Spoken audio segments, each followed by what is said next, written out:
Hey guys, Megan McIntosh here. Welcome to today's video.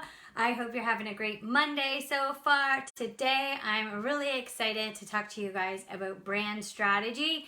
This is something that is one of my specialties outside of sales and marketing. So we're going to talk about 5 tips to basically help you brand yourself online as a coach. So if you're there live watching right now, let me know. Drop a 1 down below in the comments if you're watching right now. If you're watching the replay, drop a 2 down below in the comments, or you could do hashtag replay. So I hope you're all having a great day. It is beautiful here. It's very humid, very hot and humid for June. And I'm still up at my cottage by Lake Huron. So it's actually, we're a 5-minute walk from the beach. So it's really beautiful just to work from home in a different location. I feel like the last year and a half with COVID and the lockdowns, just been always in the city. So it's just, I've been here for 2.5 weeks about. And so it's just so nice to get away and be in the countryside and just be in a smaller town, about 3 hours from the city of Toronto. So today we're going to talk about branding. We're going to talk about branding yourself online, on social media, understanding that and knowing that it's not just about photos, although I am going to talk about photos because that is important.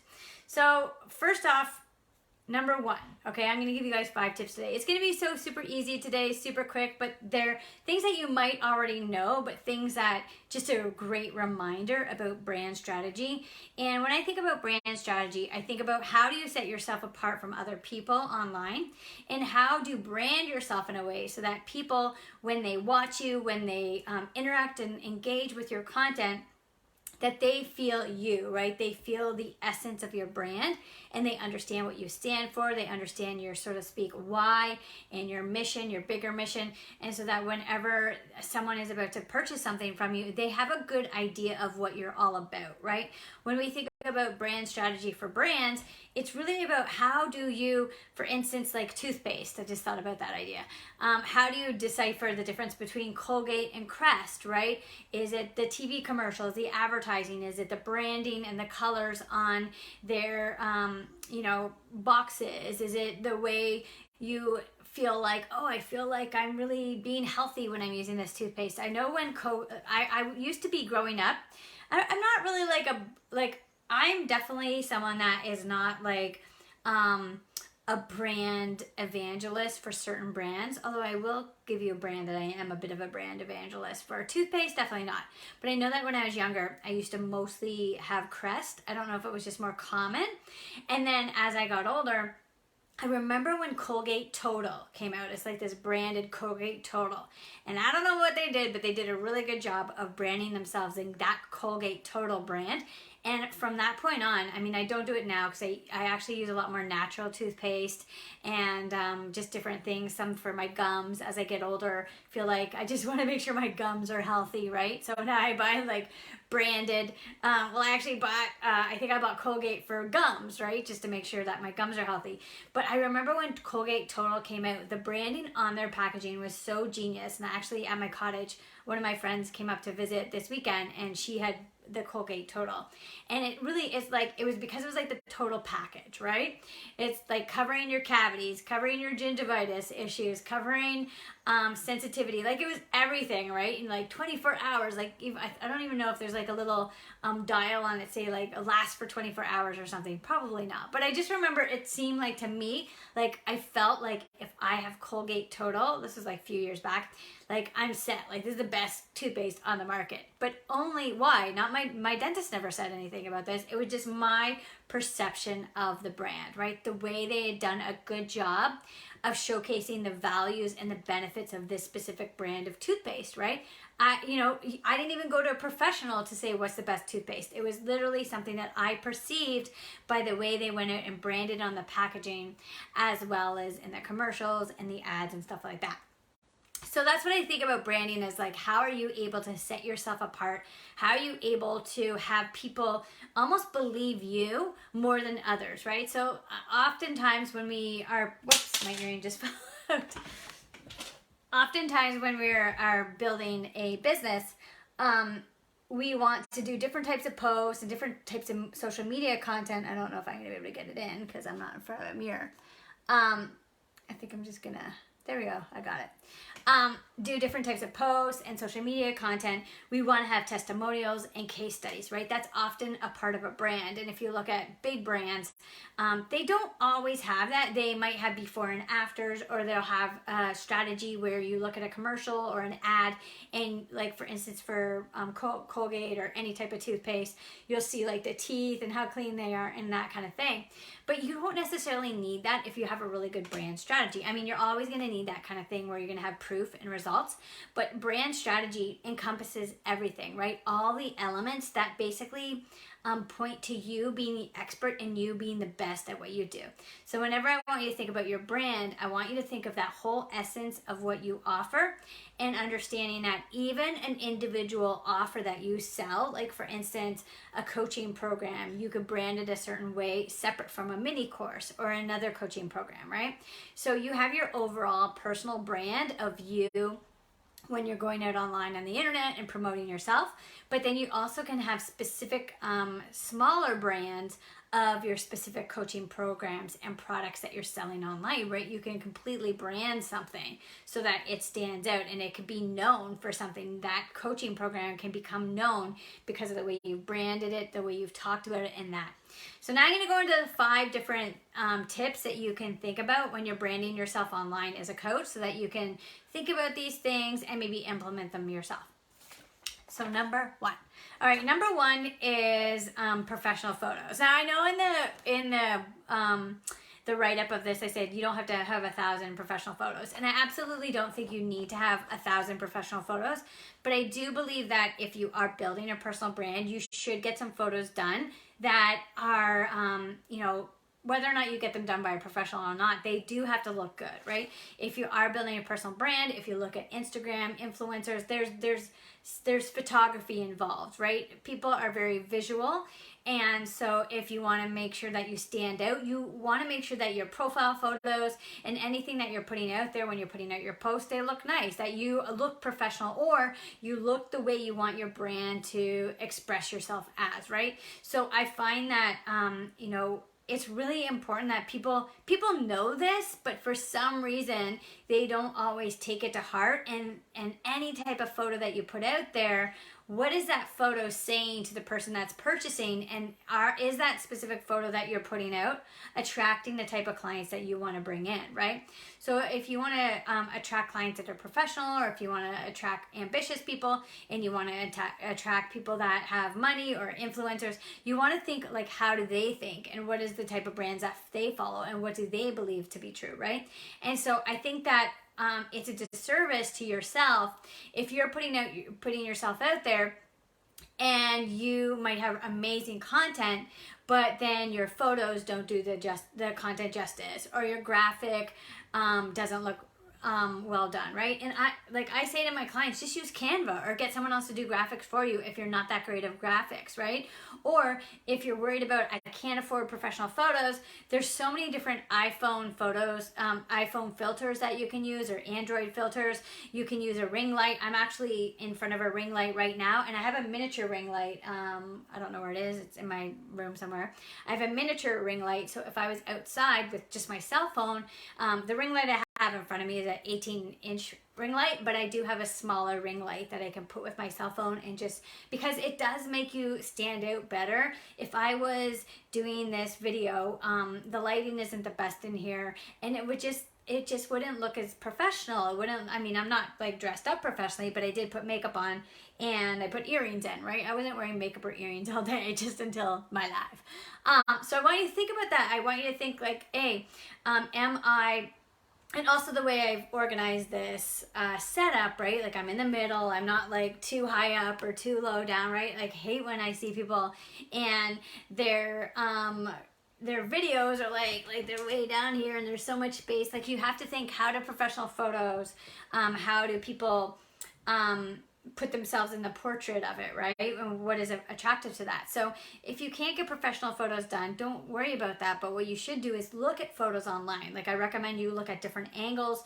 You can look at Instagram to see how people take different types of photos of themselves. Like I know when I work with a professional photographer, I actually will look at different photos that I see on Instagram, and I will practice the poses, or I'll look in magazines and I'll see what's a photo that I want to emulate, and I'll emulate that photo for myself and get myself in that pose. So I've done that before. And then the other things that you can do when you're branding yourself on Instagram is you can take a photo, but you can change the shot. So for instance, say you had like a photo that was like a wide photo where you're kind of in the middle of it. What you could do is you could edit it in a specific way so it's like more angled, so that your body is on more of the left side or the right side and it's like closer up. So you can actually make your photos even more interesting, the ones that you already have, just by cropping them and editing them and making them look different on your feed. So that's what I want to talk about your photos, is that it is important to think about this. It's you really want to make yourself stand out by not just having poorly lit photos or graphics that don't look good. You do want to make sure that you understand that this is important. If you're building a personal brand, you have to think about these things. Number 2 is getting to know your niche. Now, especially as a coach. Now, I know like a lot of people think, well, my niche is me, right? I'm my niche. And I do believe that type of training is good. And I know a lot of people that train just be you and be your niche, and that's great. And it is fine, you can do that. But I want to say that if you want to make it easier for yourself in the beginning, is to think about what are you really good at, what are you expert in, and what can you maybe like 3 to 5 things, maybe even 3 to 6 things that you're really good at teaching that you can consistently talk about, right? So yeah, you can be you, and yeah, you can be your niche, and you know, your niche is you. But I also want you to think about, is there specific content categories that you're continually speaking about that you already specialize in, or you know you're good at talking about, that you can then brand yourself as you know, people will come to your Facebook group and they know you're going to talk about those topics, right? There's so many people that are online right now being a coach and they're branding themselves as them, but you still kind of know what they're good at, right? So even if you're following a coach online and you like their style and you like who they are, usually they're good at something, right? Usually you go to them for something, right? It could be that they're really good at Instagram Reels. It could, and then you want to learn how to do Instagram Reels with them. It could be that they're really good at branding. It could be that they're good at Facebook ads. But usually you like their essence, but they usually are teaching you something, right? Not always the case, and sometimes they're just completely them and you resonate with their vibe, and that's cool too. But I do think if you're a newer coach, to really think about specializing a little bit, just so that you can start thinking about the topics to teach on, so that people, if they want to learn about that topic, they come to you. For instance, like one of my main things is sales, right? I talk about sales a lot, and I do that on purpose so that people think, oh, I'm going to go to Megan because she knows a lot about sales, right? And obviously I have like 5 to 6 topics. My nose is super itchy today. I have no idea why. I have 5 to 6 topics that I tend to teach on, right? Brand strategy being one, just because I come from the advertising industry, and marketing and mindset and energy and spirituality. But I do like to say them over and over again. And don't think you're a broken record. Just know that what is the things that I'm okay to talk about a lot, so that people know that when they come to my group or they go to my social media pages, they're going to see that type of content and like expertise. Like when you go on Twitter, they actually have these blurbs when you're first starting to follow someone, and it'll talk about like, hey, I talk about leadership, I talk about tech, health and tech, and follow me if you want more information on this. So and I know not a lot of people are on Twitter, but I've sort of gotten into it more recently. You know, I was in Twitter many, many years ago, but I never really took advantage of it or used it. But then I started getting more on Twitter and following things, and I just like see that so many people do that they specialize on talking about certain things, so that when they go on Twitter, they can actually teach something, and they do it with a thread, right? So they'll say, hey, here's a thread on 5 tips of this, or here's a thread for tech entrepreneurs, or whatever. So I want you to start thinking about this. I think Twitter is a great way to see how people specialize, because I don't think people do it as much on Facebook. They do it a little bit more more on Instagram. If you look at someone's Instagram bio, it'll say usually what they specialize in. But Twitter is a great way to see how you can infuse yourself and your personality as well as what you specialize in teaching. Okay, number 3. This is something that many people know they should do and they don't necessarily do it often, but be consistent. And I think that this is something that I really hone in with my clients is once you know what you want to teach on, what you know your specialty, and you've got your branding organized, then you have to consistently show up so that people know that you're going to say you're going to do what you're saying you're going to be doing. And so I think this is so important when you think about the brand strategy, especially if you're building a personal brand, is like always compare you building your business and building your coaching business and your personal brand to how do other brands work, right? How do brands that are in, literally like brands, like a toothpaste. We'll go back to the toothpaste. It's not like you go to a shelf at a grocery store and they won't have the Colgate or the Crest. It's always there. They're always there. You can always count on the toothpaste brand that you want to be there. Now, granted, they might be marketing something new or they might have a special on, but you always can count on that brand being there. And if you showed up to the store and the brand wasn't there, you might think, oh, what's going on? Like, why are they not selling it here? I thought it was a popular brand. I'm surprised that this store isn't selling it. So I want you to think about yourself as like, if you're showing up, people are going to rely on you and they're going to be more likely to purchase if you're constantly there, if you're constantly showing up for your audience, if you're constantly always on your social media and they see that you're always there, they'll know that eventually they can buy, right? When they're ready, they're going to buy, right? If I post on my social media once a month, then what's the likelihood of someone buying from me versus if I'm constantly showing up, constantly every week, knowing that I'm going to be doing something, knowing that I'm always going to be there? People will be like, I trust her enough now. I've seen her enough now and I know that she's consistent and I know that she, if she's like that in her business, she's going to be like that with me as a coach.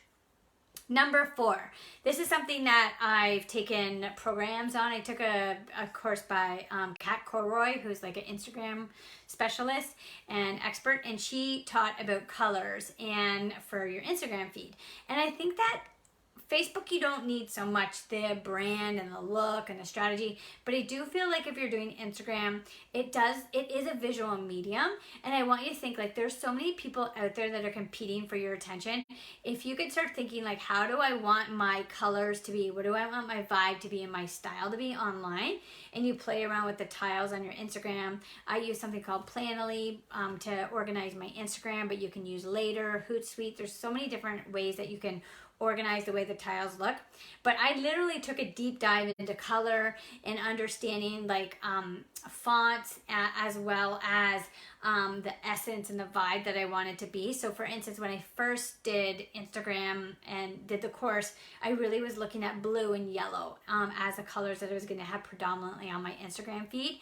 Blue because it's my favorite color and I'm by the lake. And then yellow because I love happy and I'm kind of like that vibe. Like I know Reese Witherspoon has a brand.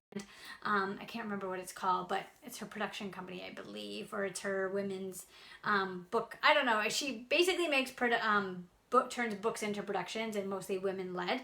And I don't know if it's called like Happy Company or something, but her feed is like yellow. And I do love that look. But I also love the idea of like black and like Chanel and that kind of vibe.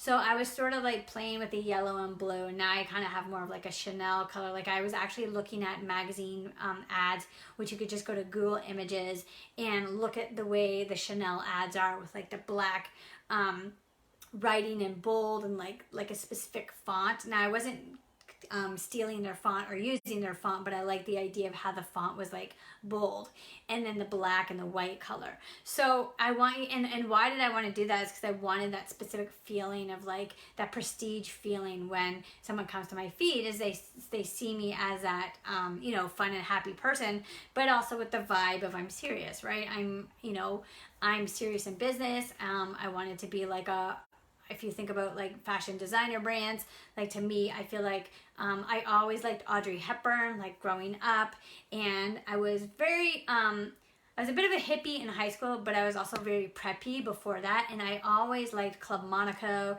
and Banana Republic. Club Monaco is a Canadian company, but Banana Republic, and just the brands where it was very, when I bought something, when I would buy an outfit, it would be like super expensive, or, well, I mean, not super expensive. It would just be like, you know, more money than say going to like a Gap. But I would use it all the time. And so I always like to wear navies and blacks, and like, just like, I like to be put together when I was always dressing, and it would be kind of like sleek, and just I liked things looking nice. Like I don't know how to explain it, but I guess like the Chanel vibe of like, I just love the Audrey Hepburn look. I guess that's what it is. I love the Audrey Hepburn look. I love the look of you know, that black dress, and that like the minimal accessories, right? And just like those couple earrings that are really nice, and that like bracelet, and just the way the hair was slicked back, or the way the look is. And so for me, that is part of who I am. Like I am this like free-spirited type of person, but then when I do dress up, I dress up like that. Like I'll wear like a black dress that goes down to here, and it'll be like tight fitting, and I'll wear a specific look, so that I'm not, you know, I don't wear a lot of jewelry, but I like to have something that looks expensive and nice when I'm going out. So I really like that style. And number 5 is the feeling that you want people to get from your brand. So this kind of lines up to number 4 with the colors and the vibe and the style. But that's more about like, okay, like what color gives off this feeling, right? You can actually look under color brand strategy, and you can see what colors do to people and how they make people feel, all different types of colors, and that's what I did. But in terms of like number 5, we're talking about like, what is that feeling you want people to feel when they get in touch with you, when they're interacting with you. And for me, like I chose certain words that I wanted people to feel, and that's what you can also do, is like constantly have that in your back of your mind when you're building your brand, when you're putting yourself out there, is like, how do I want people to feel? Like, what do I want them to walk away with?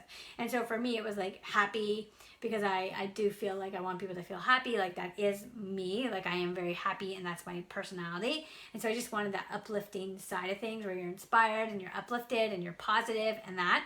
So I did want that, and that's where like the touch of yellow comes in, because yellow is a considered a color that like breeds that happiness.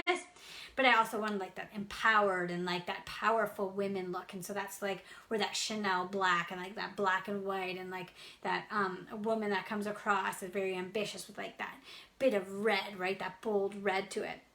And then also fun, right? So fun has different color palettes, and then prestige is like that Chanel color. And last thing I want to mention is like how you want people to feel when they're coming to your feed. And so like, just like look at other feeds and other Instagram brands, and what do you like? Like I've seen so many different things that I love, right? Like some feeds I like it's colorful and that, and some are you know, muted colors and pastel colors, and some are more strong, right? And so you just have to feel like, what is more me? What is more the brand that I want to get across, right? And you could like different feeds, of course, but you have to understand what is it that's going to draw in the types of people that you want to draw in, and are going to attract the type of people. And so I just want to give one more point, is like your graphics, right? So I think what's important to note is that when you're branding yourself, like there's always going to be graphics used, right? And you can put them together, but I want you to think about this. Like, think about not just like, oh, I'm just going to pop a graphic here and there and whatever, right? I think that if you're starting to think about your brand, you have to think about like, how am I going to make this graphic to look like the brand that I want? And whether you do that, get some professionally done on Canva, or you figure out how to do it. But once you know that style of brand, you can then understand how you want that graphic to look. So when I work with my virtual assistant, whenever I want some graphics done, I will pull graphics from other Instagram feeds and other styles that I like, and then I will tell her I want the graphics done in this color, and I want it to have this feeling and this style, right? And so I want you to be aware, like, it's just like, if you're thinking seriously about building your business, you want to think about these things, is that what is a powerful way for that graphic to come across, and make sure that you're designing it in a way that your brand is still coming across. Because like what I see sometimes is people just like put graphics up and they're all like different and they don't really match and they don't mess with the feed, and it just like makes it very cluttered. And so even if you have different graphics, like even if you could do a quote in between or like a solid color in between, like I've been using in my Instagram feed a gray background or like a sand color now that it's the summer, because I'm doing a lot of photos outside by the beach. I'm doing like a sand color graphic where I'm putting my quotes, but before I was doing a little bit more gray. I was doing a gray graphic. So I just want you to think about those tips and think about your photos. Think about, number one, think about your photos. Think about how can you upgrade them with like maybe a ring light, with maybe different angles, maybe cropping the photo and putting yourself in a different angle of the shot. Think about your niche, thinking about your content categories. What do you want to be known for, your expertise? And it doesn't mean that you can't just be all of you, but really honing in on what do you want people to come to you to learn about, right? And a good way to think about this is through Twitter. They have really good ways for people to brand themselves on there. Be consistent in showing up is number 3. Number 4 is your colors and your style. Like, how do you want your feed to look and how do you want your brand to feel? To look. And then number 5 is how do you want your brand to feel? And then number 6 was like making sure that you wrap that up in a really good package, right? With your graphics if you decide to put that out. So thank you so much for watching this video. I hope you had some aha moments. I know some of this stuff you may already know, but I also think that it's always good to repeat stuff. And also there might be some things where like, oh, I didn't think about that. So thank you so much for watching. I will put a link below if you're interested in my sales sorcery strategy session. This is a 30-minute call that you can get on with me for absolutely free, where we basically look at any bottlenecks in your business. We look at your sales process and I help you figure out how can you then get booked up with clients. What are ways that you can do to get more clients to you, call in those clients. And really my specialty is sales, but I do come from a branding and advertising background.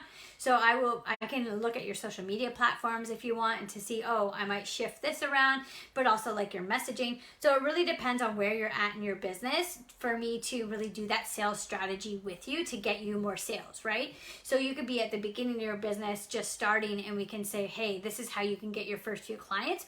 Or even if you already have some clients in your business. I've done a lot of consulting, management consulting, and going into businesses and working with sales teams, and also I was a management consultant for startups. So oftentimes they already had clients, but they wanted their sales process to be more efficient and more sustainable so that more leads were going to the pipeline. And so if that's something that you'd like me to look at your overall strategy that you already have, I can do that and see where maybe leads are falling through the cracks, or some suggestions that you can have to make your sales increase, right? To make your sales go up every month. So that's what I'll do. You would walk away with 2 or 3 tips from me. And then if you're interested then from that call, you may want to work with me or not, right? It's absolutely a free call, no stress at all. I'm not going to be like pushing you to work with me. I really want to do this so that you can really feel good about your sales process and basically have my brain on your business. So if you want interest in that, I'm going to put the link below and you can just get on my calendar. It's super easy. You can fit it in your schedule for half an hour free value-based call. And the difference between the call versus these Facebook Live videos is I do a questionnaire in advance of our call. And then we can really, once I get that questionnaire, we can strategize on that half an hour call. And you'll just like have so much more personalized feedback from me. So that's kind of the difference between Facebook Lives. I'm very generalized on here with the sales strategy, sales sorcery strategy session. It's really 30 minutes of me on your business, absolutely free. And the only thing is that you book the call, right? You don't have to then continue coaching with me, but if you want to, that'd be great too. All right. Thank you so much, everyone. Have a great rest of your day or evening, wherever you are in the world. Bye.